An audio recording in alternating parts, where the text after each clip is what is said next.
Hi everybody and welcome to another Kalicube Tuesdays. Today I'm here with Scott Turman and we're going to be talking about building a personal brand online with a book. Now I know you very well, Scott, because you helped me write my book, The Fundamentals of Brand SERPs for Business. Yeah, yeah, exactly. Yes, that was kind of our first take existing content and just sand it down and do some interviews type of situation. But the product turned out fantastic. Yeah, and from my perspective, I mean, before we get into all this, one of the reasons I wanted to talk about building a personal brand online with a book is lots of people are writing books to build their personal brand, and a lot of books are not very good. And what I loved about the process with you is with Emily in particular, absolutely turned it around for me at least, and turned something pretty geeky that I thought was easy into something that actually is easy to understand, and that was huge. Yeah, it's typically we'll get calls from people, an engineer or a lawyer or a doctor, and they're like, well, do you have anybody that specializes in medicine or law or whatever? And it's best if we don't. We have to be able to explain this to the as my father would call it, the unwashed masses.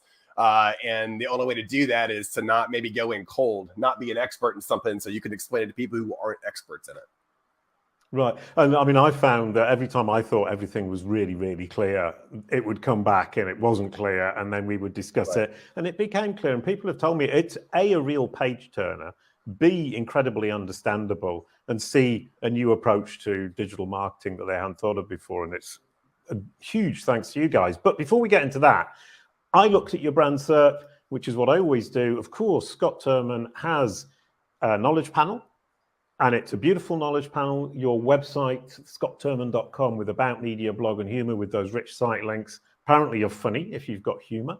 That's a really nice knowledge panel. How much have you worked on that to get to this stage? So you're clearly expert in this, but as I understand it, I entered the knowledge graph via Google Books. Right. Yeah. There's a couple different ways of doing that, obviously getting into the consciousness of Google, but I entered it along with Zoe Rose through Google Books. And that kind of triggered it. But as a result, I feel like I have a deprecated knowledge panel. It's been a lot more difficult to kind of dress it up because I started at one spot as opposed to kind of organically appearing in whatever the mind of Google is in a different way, not in that kind of compartmentalized way. It started out difficult. No, but that's a great point, because building a knowledge panel without Google Books or Wikipedia, you've got much more control, because Google Books and Wikipedia, as examples, are dominant knowledge sources. So once you've got the Google Books knowledge panel, you end up being subservient, if you like, to whatever happens to be in Google Books. But you've managed to get the two companies there, Bright Ray Publishing and Bright Ray Consulting LLC. Did you work to get that, or is that just a piece of luck? So I think what I noticed when that happened, I think it was when I was sanding down Wikidata a little bit. And then that kind of, for whatever reason, made the connection in Google's brain virtually and such, that those companies were connected to me somehow. And then you kind of start hanging off this kind of furniture on kind of this proof and this kind of, almost like a breadcrumb for it to kind of trigger those things. But, that's the thing, is what I think I did probably wasn't it. It was probably a million different things, causality, causation, and such. It may or may not have been. Who the hell knows? Because it's a black box, and it takes someone like you to really understand it to kind of maybe make that assessment from the outside. Yeah, I mean, that's what Kalicube Pro is designed to do. It's to figure out which are the things that tip the balance. But I like the idea of the breadcrumbs for the children, leading the child Google into the woods to be eaten by the evil witch who is Scott Turman. It's funny because the moment I said it, I go, oh, yeah, don't they die? That's like, great God. Okay, yeah, probably not a great example, but yeah. Yeah, no, and notice as well here that it says writer. And whereas in your Google Books description, it says entrepreneur, IT expert, and author. And then I looked in Kalicube Pro. We've been tracking you very creepily with Kalicube Pro for the last year. And you can see here where it switched from entrepreneur, 1st of January, 11th of January, it was writer, then it was author, and now it's back to writer. And you can see that Google's switching between them, and it's trying to make up its mind. Are you an entrepreneur? Are you an author, or are you a writer? And there I'm wondering. You're all three, but it can't write all three. Sorry. Well, we published a third book. Zoe and I did another book, and I think Google's like, it's a whole lot of books to be an entrepreneur or whatever your original title was, right? And I think there was, whatever the neural net, it saw the pattern. And it's like, okay, he's probably a writer, but so yeah, I'm gonna try to manipulate that a little bit to try to get them to change the title. Although writer's great, I prefer entrepreneur, but we'll see. Or technologist. Well, I've been wondering for a while, what's the difference in Google's brain between writer and author? That's a philosophical question. The other thing is that in the knowledge graph, your entity is in the knowledge graph, but in the knowledge graph, you're an entrepreneur, and yet it shows you as a writer in the knowledge panel. And you're doing the knowledge panel course, and I explain why in the knowledge panel course. Have you got to that part yet? Let's see here. Ultimately, it's enough evidence, right? It's based on the amount of evidence for one or the other. And then there's probably more evidence for the latter, possibly, but it's and that's, I just said the breadcrumbs are. Oh, I gotta stop saying that. The evidence isn't thick enough, and then once I get the evidence thicker, I think I can kind of it'll weight into my direction I want. Yeah, brilliant. I mean, and it is up to us to control it. It's up to us to tell Google, are we an entrepreneur, a writer, or an author? And here I've been tracking the knowledge panel as well. This is the Kalicube Pro interface that shows how it's changed over the last year and a bit. Almost a year. And you can see the pieces keep appearing and disappearing. You've got filter pills that have appeared at one point. That's Kalicube interface, which I find really interesting to show how your knowledge panel has changed over time and how it's evolved. And the attributes the two companies have appeared only in the last few weeks. So there's been huge changes for you at the beginning of this year. So what's interesting is that there's that filled out a lot of pictures, big pictures, right? And I had that for a minute, and then it disappeared. Yep. So I was doing a test where I had an AI generate like 70 or 80 headshots, different headshots based on the 5 or 6 or 10 headshots that I gave it. I renamed all those headshots to Scott Turman profile, right? And then I injected him into the knowledge, and basically into the consciousness, via tile tags and HTML tags. But I did it via my own site, scottturman.com. And then, so I'm trying to inject more pictures of me to kind of see if I can get those to hang off, but it hasn't happened yet. Right. So as anybody watching this can see, now they understand why Scott and I talk a lot and why we hang out together. And absolutely delightful always talking to you, because you love geeking out on this stuff as well. Before, once again, moving on to the rest of it, quick announcement for WordLift here. These episodes are always produced in partnership with WordLift, who are an amazing AI tool based in Rome, the artificial intelligence you need to grow your traffic. We absolutely love WordLift. And now I'm introducing Getting Your Knowledge Panel using the Done For You service by Kalicube, the Kalicube Pro team run by the amazing Elisa. She will get you a knowledge panel as good as Scott's in an instant. Well, maybe not, maybe 6 months, maybe 9 months, but we can get that for pretty much anybody, or I'd rather Elisa using the Kalicube Pro platform will do that. Enough of the advertising. Scott, tell me about building a personal brand online with a book, because you started by doing that, didn't you? You thought, I'll publish a book because it's going to build my personal brand. What was the logic? It's, I mean, for it just feels like every time in America anyway, when you turn the kind of morning TV on, it's it's along the lines of, oh, you just published a book with this, or it was always, I kept seeing the reason why they were kind of as a vector to get on, in front of people, in front of interviewers and such. And at the time, I had a great need to hire a ton of software engineers. So I wrote a book that was kind of helpful to those engineers in a way that maybe would help them trust me more, help me hire them more at the time. But I'm a terrible writer, so I teamed up with Zoe Rose, and she kind of pulled the book out of my brain and published it. And then I started seeing things happen. I could get on TV, I could get interviews, I could get mentions when I never had that ability. And then I started to realize that the book was really like a foundational to that entire personal brand. And then I went deep dive. I just kind of learned how to build that brand, along with the book. The book was kind of the way to get in. If the Forbes writer is trying to, it's going to cite somebody, and they have to prove it to their editor. Why did you cite Scott Turman? Well, he wrote a book on it, right? It's almost like that cover your butt kind of thing. And a book kind of gives you the gravitas you need at the very minimum for these writers to go to their editors or news people or whatever to say, yes, I picked him because he's an expert. He wrote a book in this thing that we're talking about. Yeah, that's a great point. And say I wrote 12 articles for SEMrush or Search Engine Land or Search Engine Journal. That doesn't have the same authority as saying I wrote a book, which is the equivalent of 12 articles. Is that about a good approximation? It depends, right? Some books are as high as 35, 40, 50,000 words, but I'm seeing a trend of it being more like 20,000 words, 25,000 words as of late, 18,000 words in some cases. Ultimately it's the thing you touch, it's the thing you can physically hold in your hand. And it's like this, let me explain this very complicated thing that I'm an expert in a condensed way. And there's no better way of doing it than a book. Right. And I mean, the book that we wrote together, The Fundamentals of Brand Sets for Business, is something you can read over a weekend. And I think that's a really good kind of length. I can't remember exactly how many words it is, but you get the book, you say, well, I'll read it over the weekend. It's not the whole weekend. It's reading it sitting out in the sun if you live in somewhere sunny.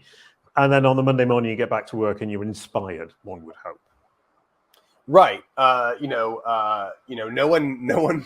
one's going to read. It's just we're in a world now where the attention spans of mice on Adderall, and the ability to really absorb and hold that knowledge for 40,000 words. I mean, it's War and Peace. No one. It's just impossible for us to all kind of get it all at once. And if you kind of hyper focus on one topic, that one group of people are really going to kind of key off of. They're really going to get it.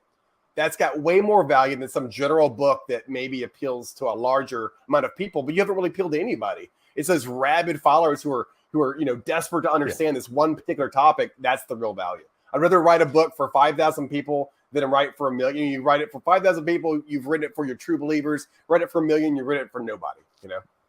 Right. Yeah, and you talk a lot about people. I mean, you were aiming to please the coding people market because you needed to employ them. So your approach was saying, I need to become an authority in my industry to the people in my industry, as opposed to a lot of people from the SEO industry saying, I want to publish a book because I want to become an authority in Google's eyes. Do you want to kind of discuss a little bit that difference? Because you've now seen how powerful it is for Google, but that wasn't initially your intent. Yeah, that's definitely, it's almost like I like trying things to see what's gonna happen, right? Because there's think about what just writing a book opened up for me. It opened up an entire new business model, entire new everything. But if I wouldn't even have tried that, I would never know. If I would have been timid or scared of, what do I know? What could I possibly teach people? That's kind of the wrong way of looking at it, right? And from your perspective, you already were the authority in this area, but not everybody knew it, right? Yeah. And what the book did was can be foundational, foundational for you to say, I wrote the book in this thing that I've always been the expert in, but the book kind of codifies it, right? And you can kind of build the whole thing, the whole brand, kind of that is the foundational piece. Now, if you just would go, sure, you could do 1,000 interviews and 1,000 things and 1,000 different blog articles, but ultimately the book is what separates you. Everybody has a LinkedIn profile, but not everybody has a book, as an example. Right. Yeah, no, and the interviews is a good point. I've done 120 podcast interviews on other people's podcasts in the last year and a bit. That hasn't brought me half the value that the book has. And I've only sold 400 or 500 copies of the book. The book hasn't sold. It hasn't made any money, but it's nailed me as an authority in this space. And as you say, people say, well, he wrote the book on it, so he must be the authority. Whereas before it was, he's written lots of articles, but we're not really very sure what he does. There's real two huge values for the book, right? One of it is obviously becoming the authority. That's the first value. The second that I've seen that people leverage it the best is when they have incoming interest in what they do, whether it's their company or their services or whatever. And the first thing that you should do is drop this in a FedEx and FedEx the book to them. If you have a Right. sale, if you sell something that's a couple $1,000s, what is $4? What is $3 plus shipping? To go close the sale. To go, look, I am the authority. Here's my book. And then it leads on to other things. The book itself is not the profit center. The book it's the thing that leads to things that are profitable. Part branding, obviously, but also let me convince you I'm the person to talk to on this particular topic. I'm the one you should engage. My company is the one you should engage services. Let me teach it to you first and kind of prove it to you, as so to speak. Right. Yeah. And one thing with the book that we wrote together was that I was just trying to get the message across to point out to people the Google search result for your name is hugely important and hugely insightful. And that message is now getting across. And I think the book was the springboard to that. But the next question is, I thought I could just write it on my own. And I didn't realize that I would be too geeky, talking to basically myself. And that wasn't going to work out. And the other thing, I would have struggled immensely to have the self-discipline to actually write the book over 6 months. It took us 6 months. Do you find that with everybody? I mean, people turn up and say, I could write a book, I don't need you.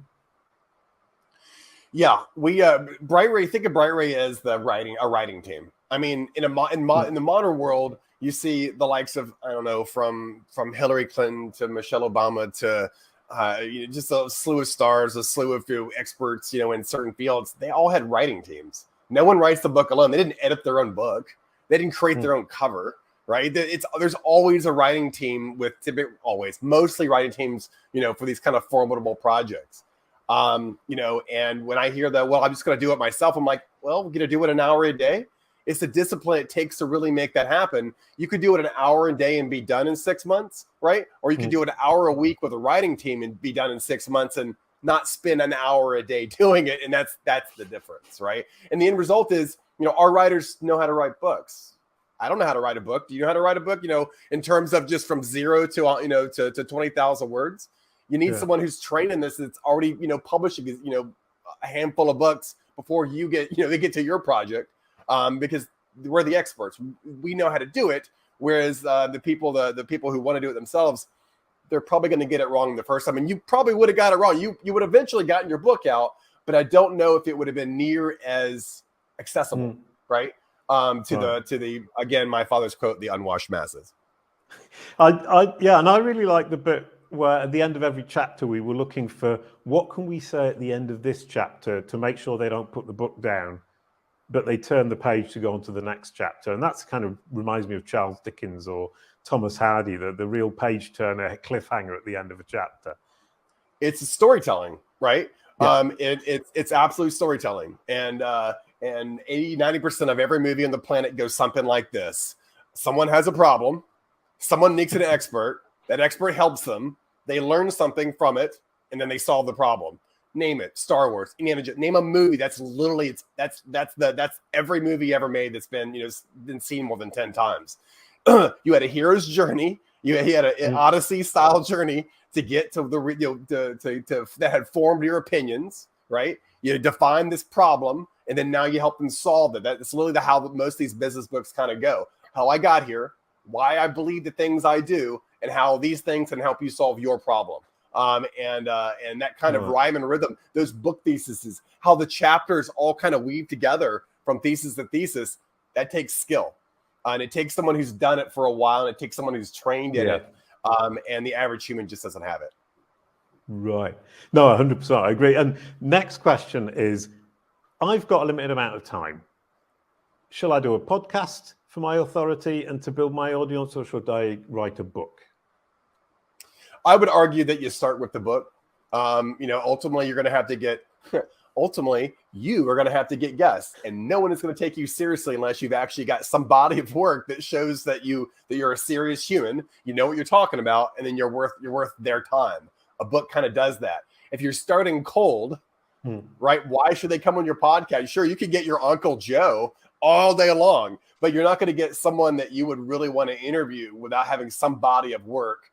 And minus that body of work, it's going to be kind of an issue. So I would argue, depending on where you are in your career life, that book is makes that podcast a heck of a lot easier. And and the same thing for podcast guesting. I mean, if I want to go on a podcast and I say I've got a book, once again, more credibility, more authority, easier to get on podcasts. Would that be fair? Yes, but the book is actually does more than that, right? It also codifies in your brain your pitch, right? You've written a book on it. You've really thought about it 24 hours a day for 3 to 6 months, sometimes a year if you're doing it yourself. And it really gets down the pitch. It gets down the facts. It gets down exactly what it is and how you think about things. It kind of solidifies all the kind of foundational, belief systems in what you know. Then the podcast is a lot easier too, because now you can really explain it a lot better. You can you're doing it from a place that's exceedingly well thought out. Sure, go get a computer science degree, but go write a book on AI and you'll have a different outlook. Or you'll be able to interview differently. You'll be better at what you do and explaining yourself better, in my opinion. Right. Yeah, I found it forced me to really think about what I was saying. Writing courses was the same thing when I wrote the courses for the Kalicube Academy. It forced me to sit down and think, what am I actually saying? Do I know what I'm saying? Or do I just think that I'm right? And for the knowledge panel course in particular, it was then thinking, now I need to research to figure out if I actually know that, or I just think I know it. And I hope to be speaking to Matt Art soon he wants to talk about what we know, what we know, what we don't know, what we know we don't know, and what we don't know we don't know. That's going to be a good episode. I believe there's one more of those. It's what we think we know that's actually horse crap. There's certain things, right? There's certain things in our life. They're like, oh, well, the reason I believe that is this thing. No, it's not. Really think about it. There's things, there's opinions you may have that may or may not be on reality or facts. I mean, not to mention right now, you're looking at me onto a screen and there is a blind spot in your eye that your brain is literally filling in with light and filling in. That's actually there. There's literally no receptors there, yet your brain has filled it in. What else is it filling in, right? It constantly kind of makes up for what it doesn't know in a world that can only perceive at a certain speed. And here we are. There are some things you think you know, you don't really know. And there's some opinions you have that were built on false information. It just goes on and on and on. But right. So I believe there's a sixth version of that where there's things you think you know that just aren't right. You formed the wrong opinion because you had the wrong information because you perceived it incorrectly to begin with. Right. Well, I'll add that into the interview with Matt when he does come on the show. But we've talked about kind of the authority with humans. Now, you've talked to me a lot about Google. We've discussed it. What are your thoughts about the authority that it builds in Google's brain? I mean, we talk about expertise, experience, authority, and trustworthiness a great deal in the SEO industry. How does a book work for you in terms of Google? Well, look at it this way. From what I understand of knowledge panels, if you make a bunch of noise and you organize that noise, that's kind of a circular firing squad that says, look, this site agrees with this site, which agrees with this site, and it all points back to yourname.com. You're trying to convincing Google that you're interesting enough of a noun, right? Mm-hmm. You go classify as a noun, a human, a person, or whatever, and then kind of trigger it out. Now, a book, it literally, if you do it correctly and you publish the book correctly, you can trigger a knowledge panel through the book, through Google Books pretty quick. Now, it won't be fully filled out. It won't be near as good, in my opinion, as one if you had kind of started it in an organic way. But Google took it so seriously that it at least tested it floated the opportunity for you to claim your knowledge panel for a week or two after you do it. Because by the way, if you don't, it goes away in Google Books. And whereas if you did it organically, it stays, it's just a lot more filled out. But with that said, that tells me Google takes it very serious, that when you're an author that, hey, we should probably go kind of check this noun out and see if we should classify them and give them their ID and such. Yeah, I was going to say it's an easy way to get a knowledge panel, but it's not. It takes 6 months to write and it costs a lot of time and money. And then it comes on to the really tricky question about knowledge panel spam, which is people publishing plagiarized, rubbish, spun books to try to get a knowledge panel. There's a huge danger of that getting out of control. It's coming. The days of expertise, right? Now, with the likes of ChatGPT or anybody can act and sound like an expert in something when it's all horse crap. The days of expertise, or at least being able to see what an expert really sounds like, is becoming murkier and murkier. So you spin up a rubbish, garbage, unreadable, no value book. Google really needs to get better at classifying what good is. What's quality look like? What does it look like in a quantitative, measurable way when it's just 10,000 words, right? And I'm not, they're really going to have to get a hold of that really quick. Yeah, one of the discussions we had a great deal when we were working was a book called The Brand SERP Guy, which is my pseudonym, and it was garbage. And the people had written it just to get onto the brand SERP of The Brand SERP Guy, which was ironic. And what ended up happening is I pushed information to Google saying it's actually me, the brand SERP guy. The book knowledge panel that they had just disappeared off Google, and the results disappeared off Google. So Google does have that capacity, but I actually had to actively work to indicate to Google that it wasn't the right thing, that people weren't looking for that specific book. It's asymmetric warfare, right? It's so easy for them to spin up some piece of garbage, and it's very difficult to then go fix it. It's asymmetrically harder to go fix it than it is to just go spin up some garbage. Now, I believe that Google's working on it, and they'll probably get it right. But at least a couple months ago, it took a minute to go get that figured out. Right. Yeah, and that's the other thing. I mean, you talk about the organically built knowledge panel is more solid, is more reliable. You can build it out much better. Using a book to get a knowledge panel is one option, but Google's figuring it out that the book in and of itself isn't enough, and it will disappear if you can't prove your expertise and your authority through another set of sources, which involves what you were talking about earlier on, proving with all the different corroborative sources around the web that you are indeed an expert and authority. Brilliant. Now, we end every episode with these questions. You can answer one of them or you can answer both of them. And this is one of the episodes where the question is really simple. It's a shoe-in because we're talking about personal branding online. So how does writing a book help with branded search, or how does branded search tie in with writing a book? So I believe that branded search and all things that when you're being measured, right, so to speak, by Google, they're looking for some type of authority. And a book, there just isn't a better way to create authority than being an author of a book. It feels like it's like, hey, Google, look at me. Now Google looks at you, and if you're not making enough noise, you're just going to disappear. That book helps at the very minimum hold your hand up, right, to kind of start the process of at least Google classifying you as a noun and figuring out the what's what. So I believe the book is quintessential in truly building that kind of brand. And then with branded search, it's just more proof that you should be listened to. You should be taken seriously in your area of expertise.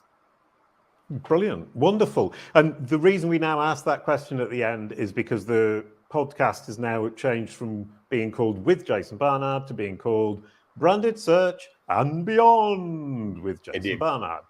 So we need to fit branded search into every single episode, whether it's a good fit or not.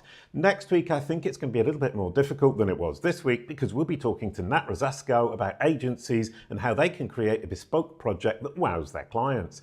Kalicube is now an agency. We work with our clients on knowledge panels and brand SERPs, and I'm really interested in this episode because I want to build that agency by creating great projects that really do wow our clients. So, Nat is going to be here next week. Scott, could you pass the baton to Nat? I virtually passed the baton. Thank you very much. That's absolutely delightful. That was a great conversation. I really enjoyed it. I love talking about books and brand SERPs and knowledge panels, and it was a pleasure talking about it with you, Scott. It was awesome talking to you. I'll talk to you soon. Thank you. A quick goodbye to end the show. Thank you, Scott Turman. Kalicube.